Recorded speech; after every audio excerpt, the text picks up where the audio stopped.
ఈ శ్రావణ మాసం నుండి నేను చెప్పే 5 రాశుల వాళ్ళు దూసుకెళ్ళబోతున్నారు. వీరికి ముఖ్యంగా గురుబలం తోడుంది.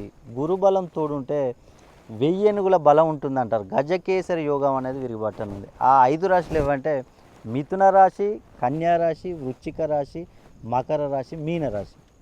ఈ 5 రాశుల వారికి అద్భుతంగా ఉండే అవకాశం.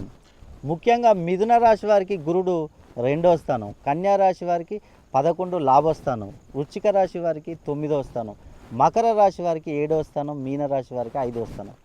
ఈ స్థానాల్లో గురువు ఉండడం వల్ల వీరికి వ్యాపారంలో అభివృద్ధి, విద్యార్థులకు మంచి ర్యాంకులు వచ్చే అవకాశం, చదువులో ముందుండే అవకాశాలు, నిరుద్యోగులకు వారి క్వాలిఫికేషన్ బట్టి మంచి జాబ్స్ వస్తాయి. అదేవిధంగా జాబ్లో ఉన్నవారికి ప్రమోషన్లు, రుణ బాధల నుంచి బయటపడే అవకాశం, ఆరోగ్య సమస్యల నుంచి బయటపడే అవకాశం.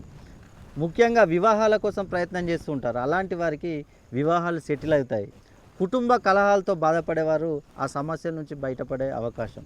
ఇలా అనేక అవకాశాలు వీరికి ఈ 5 రాశుల వారికి ఉన్నాయి. కాబట్టి మీరు తప్పకుండా ఈ 5 రాశులలో జన్మించినట్లయితే ఈ అవకాశాన్ని మీరు వినియోగించుకోండి. అదేవిధంగా మీరు కనుక ఈ 5 రాశులలో జన్మించి మీకేమైనా చిన్న చిన్న ప్రాబ్లమ్స్ ఉన్నట్లయితే ఒక్కసారి నన్ను సంప్రదించండి.